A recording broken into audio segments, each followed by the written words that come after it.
Bumaba na si Pangulong Ferdinand Marcos Jr. bilang kalihim ng Department of Agriculture. Sa press conference sa Malacanang, inanunsyo ng Pangulo ang pagtatalaga kay Francisco Chu Laurel Jr. bilang bagong DA Secretary.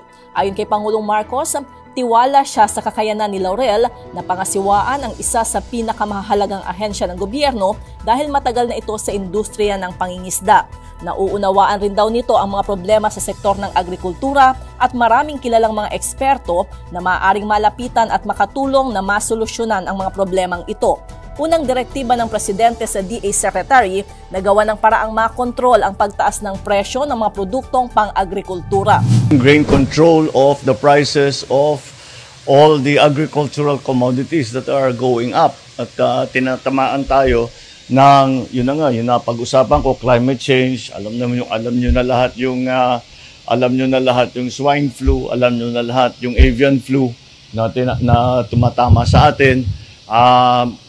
Kaya yan, ang una natin in the immediate term, hindi lang short term, kundi in the immediate term, kailangan natin makakontrol at tignan kung paano natin gagawin. Sa panig ni Laurel, tinanggap nito ang hamon na pamunuan ang Department of Agriculture. Nangako itong ipagpapatuloy ang mga adhikain at programa ni Pangulong Marcos sa sektor ng agrikultura. Sabi ng bagong kalihim, sa mga darating na araw ay ilalatag niya ang mga plano sa DA. Pangunahing adhikain ko ang pagtiyak na sagana ang ating ani at siguraduhin ito ay nakakarating sa hapag ng bawat Pilipino.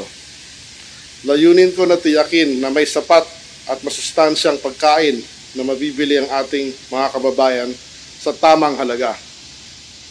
Susi dito ang modernisasyon ng sektor ng agrikultura kasabay ng pagpabubuti sa kapakanan ng mga kapatid nating magsasaka at mangingisda. Ating sisiguraduhin na sila ay makikinabang sa mga bunga ng kanilang pagod at pagsisikap. Si Laurel ay presidente ng kumpanyang Frabel na nasa food manufacturing and processing.